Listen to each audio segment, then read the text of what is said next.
Hello दोस्तों, मैं मोहित आपका बहुत बहुत स्वागत करता हूं अपना मोहित के हिंदी यूट्यूब चैनल में। पहले साल में कोको कोला की सिर्फ 25 बॉटल ही बिकी थी।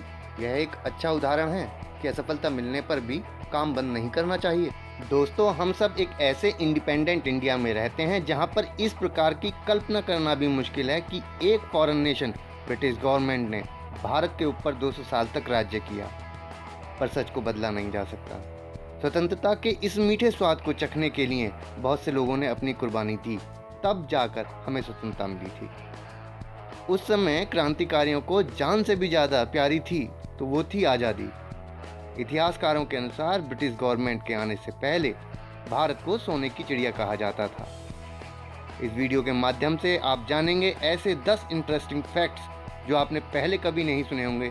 तो चलिए हम उन चीज़ों का अनुमान लगाने का प्रयास करते हैं कि अगर ब्रिटिश गवर्नमेंट ने इंडिया पर राज्य नहीं किया होता तो आज की तारीख में इंडिया कैसा होता। सबसे पहले पॉइंट में अगर हम बात करें ब्रिटिश राज से पहले की, तो भारतीयों को जानकारियां कम थी, इसलिए ज़रूरतें भी कम थीं।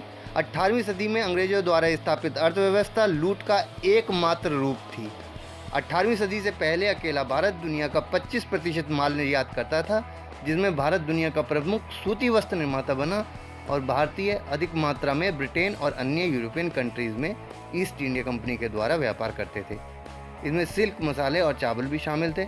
इसके बदले में भारतीय गोल्ड और सिल्वर की डिमांड करते थे। शायद यही कारण था कि भारत को पहले सोने की चिड़िया कहा जाता था। फिर धीरे धीरे अंग्रेज़ों ने गोल्ड को ब्रिटेन भेजना शुरू कर दिया, जिससे भारत की अर्थव्यवस्था एकदम चरमरा गई और बाहरी देशों से व्यापार कम होता गया। और साल 1770 का अकाल भी ब्रिटिश राज में ही पड़ा, जिसने भारत को कंगाल देश बना दिया। दूसरे पॉइंट में हम बात करें तो बहुत से इतिहासकारों के अनुसार ब्रिटिश गवर्नमेंट के आने के बाद भारत के कुछ सेक्टर में तरक्की तो हुई, जो कि होना लगभग तय ही था। इसमें प्रमुख क्षेत्र जैसे इंफ्रास्ट्रक्चर, सिंचाई के लिए नहरों की व्यवस्था, साथ ही साथ रेलवे, सड़कें और टेलीग्राफी शामिल है।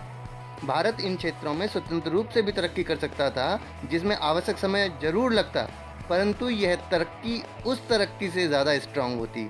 इतिहासकार नील फर्गुसन के अनुसार भारतीय गांवों की आय सभी आयकर को हटाने के बाद बहुत तेज़ी के साथ आगे बढ़ रही थी।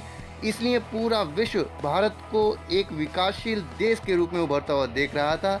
यही वजह थी कि इंडिया ब्रिटिश गवर्नमेंट की नज़रों में हाईलाइट हो गया। तीसरे पॉइंट में हम बात करें तो ब्रिटिश राज से पहले भारत का प्रमुख उद्योग कॉटन टेक्सटाइल ब्रिटिश गवर्नमेंट के समय में आई इंडस्ट्रियल रेवोल्यूशन की भेंट चढ़ गया, जिसका प्रभाव भारत के अन्य उद्योगों पर भी पड़ा। ब्रिटिश राज में ही भारत को डी इंडस्ट्रियलाइजेशन का अनुभव करना पड़ा, बल्कि यह कहना गलत नहीं होगा, 19वीं सदी की शुरुआत में ईस्ट इंडिया कंपनी ने ब्रिटिश टेक्सटाइल एक्सपोर्ट को बढ़ाने के लिए बंगाल के स्वदेशी बुनकरों के हाथ कटवा दिए। यहाँ तक कि दक्का शहर में बुनकरों का अंगूठा ही कटवा दिया। यहाँ पर एकलव्य वाली कहानी आपको ज़रूर याद आएगी। हालांकि यह बाद में एक मिथ माना गया, क्योंकि विलियम वोल्ट ने 1772 में कहा कि खराब कामकाज स्थिति होने के कारण विरोध में लोगों ने अपना अंगूठा खुद ही काट दिया। ईस्ट इंडिया कंपनी भारत से सारा कच्चा माल खरीदकर विश्व के अन्य देशों के साथ मिलकर कपड़े बनाती और फिर वापस भारत को ही बहुत महंगे दाम में बेच देती थी।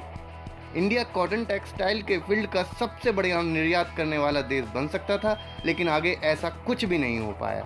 चौथे पॉइंट में हम बात करते हैं कि एक समय भारतवर्ष में कुछ सांस्कृतिक पर गलत प्रथाएं थीं। इन सभी कुप्रथाओं में सबसे बेकार धारणा यह थी कि एक स्त्री को उसके पति की मृत्यु के पश्चात उसके साथ ही अग्नि में जिंदा जला दिया जाता था। इस गलत एवं घिनौनी प्रथा को सती प्रथा कहते थे। इस प्रथा का पहला अभिलेख साक्ष्य 510 ईस्वी के एरण अभिलेख में भी मिलता है। हमारे राजा राम मोहन राय ने इस प्रथा को बंद कराने के लिए बहुत कठिन प्रयास किए। बहुत से शासकों ने भी इस प्रथा को बंद करवाया, जैसे कश्मीर के सिकंदर, पुर्तगाली गवर्नर अलबुकर्क, अकबर, पेशवाज और उनके अलावा लॉर्ड कॉर्नवालिस एवं लॉर्ड हेस्टिंग्स। परंतु कानूनी रूप से बंद कराने का श्रेय लॉर्ड विलियम बेंटिंक को ही जाता है, जो कि राजा राम मोहन राय की सपोर्ट से ही सफल हुआ। अगर हमारे देश में ब्रिटिश राज नहीं होता तो न जाने अब तक कितनी महिलाएं इस कुप्रथा का शिकार बनती। तो यहाँ पे एक अच्छी बात देखने को मिलती है। 5वें पॉइंट में हम जानेंगे कि भारतवर्ष में ईस्ट इंडिया कंपनी के दौरान थॉमस बेबिंगटन मकाले ने फरवरी 1835 के निर्णय में भारत में स्कूली शिक्षा को अनिवार्य किया और साथ ही साथ लॉर्ड विलियम बेंटिक के विचारों को भी लागू किया। भारत हमेशा ही शिक्षा के क्षेत्र में सबसे आगे रहा है, परंतु वेस्टर्न एंड यूरोपियन कंट्रीज़ की एजुकेशन सिस्टम में कुछ बातें ऐसी भी थीं जो हमारे एजुकेशन सिस्टम में नहीं थी, जैसे military conquest and revenue system. इसके अलावा ऐसी बहुत सी इतिहास से जुड़ी बातें जिसके कारण आज हम स्वतंत्र हो पाए हैं। भारतवर्ष में बहुत से लोग एजुकेशन के लिए आए, जिसमें कुछ महान दार्शनिक भी थे, जैसे मेगस्थनीज, फाहियान, हियान, महायान, आइंस्टीन, अल-बरूनी। यह दौर एक उपलब्धियों का दौर रहा, जिसमें भारतीय लोगों को विश्व साहित्य जानने का अवसर प्राप्त हुआ।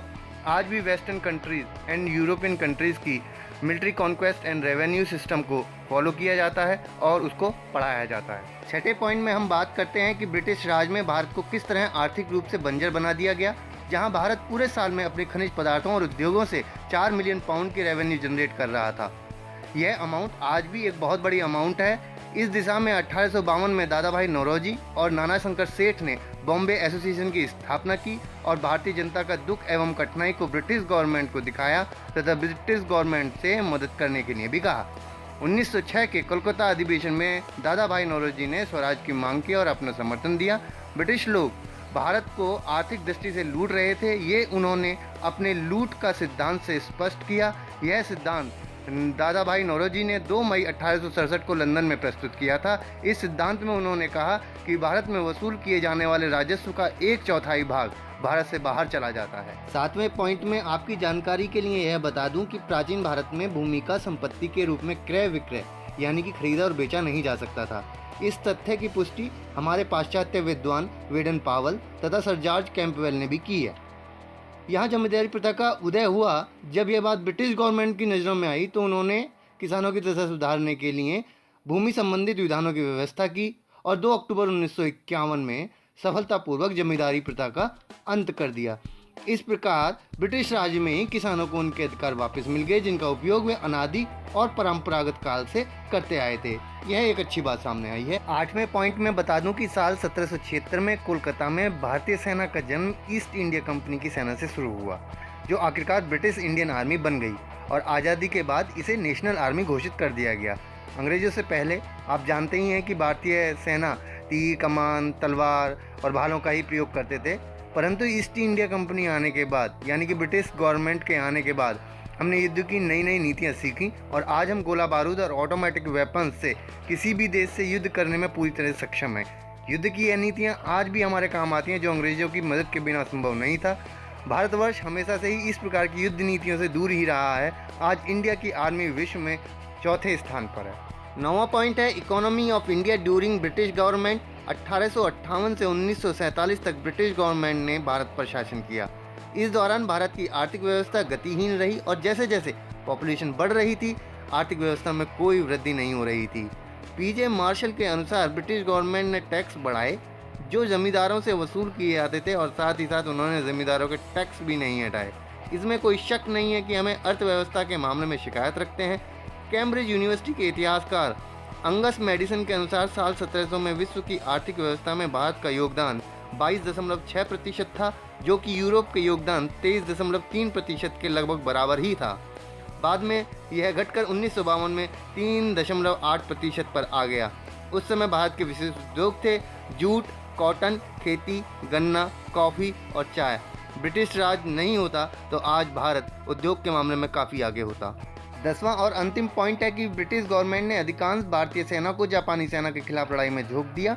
इस युद्ध में लगभग 36,000 भारतीयों ने अपनी जान गंवा दी। 1939 में हुए द्वितीय विश्व युद्ध में लगभग 2 लाख भारतीय शामिल हुए। द्वितीय विश्व युद्ध में अंतिम बार भारतीय सेना ने ब्रिटिश भारतीय सेना के रूप में युद्ध किया। इसके बाद 1947 में भारत स्वतंत्र हो गया। 3 जून 1947 को ब्रिटिश गवर्नमेंट ने भारत और पाकिस्तान के विभाजन की घोषणा की। इस युद्ध के दौरान यूनाइटेड किंगडम ने भारतीय सेना को कंट्रोल किया। इस युद्ध के दौरान ही बंगाल को भारी भुखमरी का सामना करना पड़ा। तो दोस्तों, इसी के साथ हमारा ये वीडियो समाप्त होता है। अगर आपको ये वीडियो अच्छा लगा हो तो हमें लाइक करें, अपने सोशल मीडिया पर शेयर करें और फ्रेंड सर्किल में बताएं। और अगर आपने अभी तक हमारे चैनल को सब्सक्राइब नहीं किया है तो प्लीज़ हमारे चैनल को सब्सक्राइब करें। इससे हम जो वीडियो बनाएंगे उसका नोटिफिकेशन आपको तुरंत मिल जाएगा। तो मिलते हैं आपसे अगले वीडियो में, तब तक के लिए